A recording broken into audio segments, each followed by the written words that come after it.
To this special edition of Faith Bombs Live, where Julie is going to walk us through her journey of her testimony of the baptism of the Holy Spirit. This will bless you. Thank you for joining us. Welcome to this episode of Faith Bombs.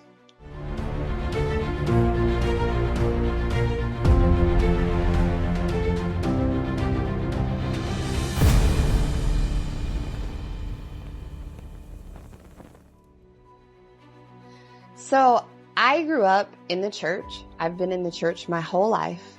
But I did not grow up in a church where the Holy Spirit, it's possible, I guess, that he was welcomed, but I was not aware of, of the Holy Spirit and the power. Interesting enough, though, in my household, even before my dad got saved in my teens, there were stories that had been told to me as a child about people who had influenced my parents who did walk in the Holy Spirit. In fact, there was a pastor in our church who my parents talk really highly of. I don't personally remember him, but he came to my parents' house. He came to our house before my dad was saved. But my dad was the reason we were in church every single Sunday morning.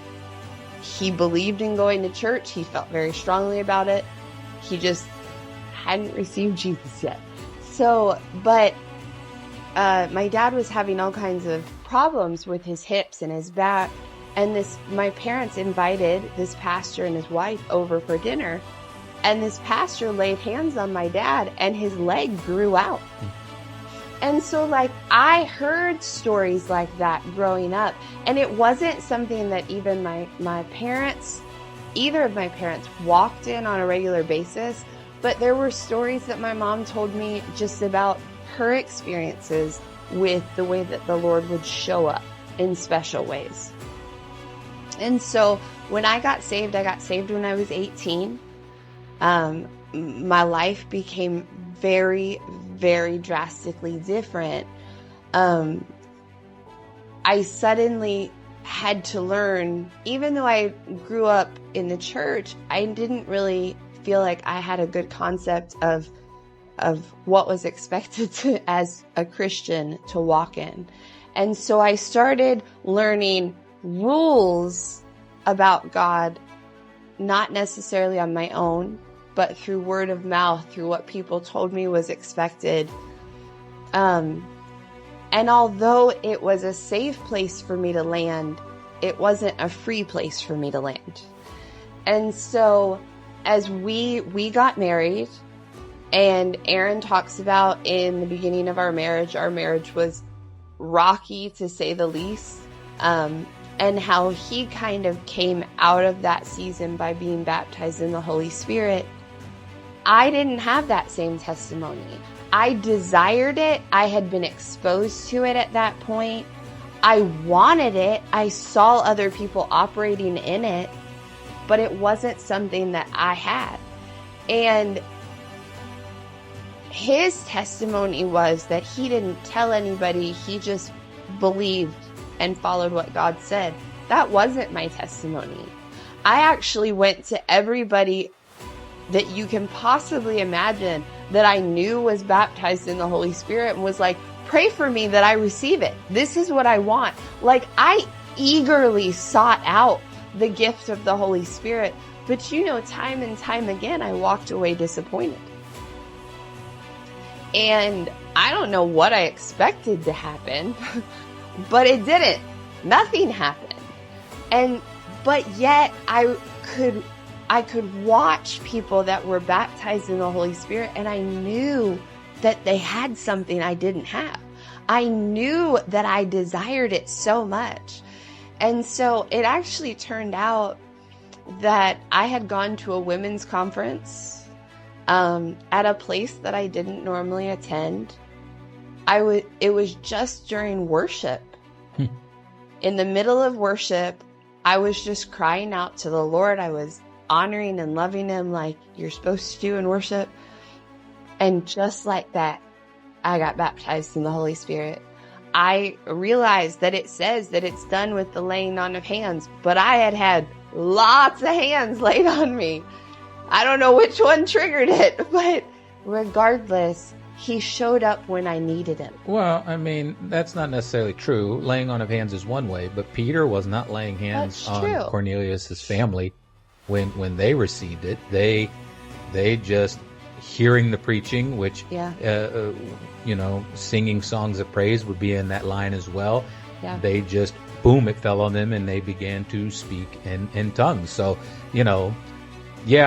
laying on of hands is one way we see that, but also just that praise, adoration, deliverance of the word, just anything that's in alignment with the word and God can happen. And that's so when you listen to my testimony, it was through laying on of hands. Yeah. With Julie's testimony, it was more like Peter with Cornelius's family, where it was just like, bam, it just hit her. Yeah. Even though both of them were supernatural, there was no manipulation or coercing to say, hey, do it this way or do it that way. It was just like, we both desired it, we both hungered for it, and then bam, it happened. Well, and I think, honestly, it had almost become something I wanted more than I wanted God, and I didn't realize it. Like, to be really honest, I can kind of relate to the story of Simon the sorcerer, where he wanted the power. I wanted the benefits of it. And I feel like for a time, it actually just shifted my focus where it shouldn't be. I desired the gift so much. And he was like, well, I'm going to give it to you, but I'm going to give it to you when you least expect it, because I need your focus on me. Well, during praise and worship, my focus was on him. Right. Yeah. And so he meets us where we are, but he also empowers us when we need it most. And in fact, I tell people this because it's funny, but it's true. I was so excited, and I didn't know that Aaron had been baptized in the Holy Spirit. And so I was like, oh my goodness, what do I do with this? And I was so afraid that if I stopped praying in tongues, that I would forget how. And so I stayed up all night praying in tongues, because like if you have a dream and you go to sleep and you don't write it down, you often forget it. Yeah. Somehow in my head that was a possibility. And so I remember the next day I was like, I have to tell him, I can't live like this. And his response was so sweet. He's like, that's great, honey. I got mine a couple months ago. And I was like, what? But sometimes you just got to be careful, We've said it numerous times. It was a little rocky at the beginning. I didn't want to rock the boat any more than I had to. Yeah. Anyway. Okay, go. Anyway, so that shows you the very human side of learning how to walk with the Lord. But it did change the way things were. It created a place where I still praying in English. I hear other people pray in English and it's beautiful and it's to God. It's not for show. I don't mean anything like that, but they just eloquently roll in it. And I have never felt super strong in that. As a former communications major, right? Who says she doesn't know how to pray strong in English. Something wrong with that. I think part of it's because my brain goes faster than my mouth does. Okay, fair enough. But when I learned to pray in tongues, when I learned to pray in power, it just opened up a new realm to me, where I started seeing things I had never seen before. Actually, it opened up things that I had experienced. I have had prophetic visions since I was wee little. I would have them long before I was ever saved, when I would come along and I would tell my mom something and then it would happen and she'd be like, well, how did you know that was going to happen? Well, I didn't know how to explain it. I just knew what I saw. Right. But when I started to walk in the gifts, in the power of the Holy Spirit, those things started to become consistent. Yeah. I started being able to get through things easier. Challenges that took me out before weren't taking me out anymore because I had a newfound power.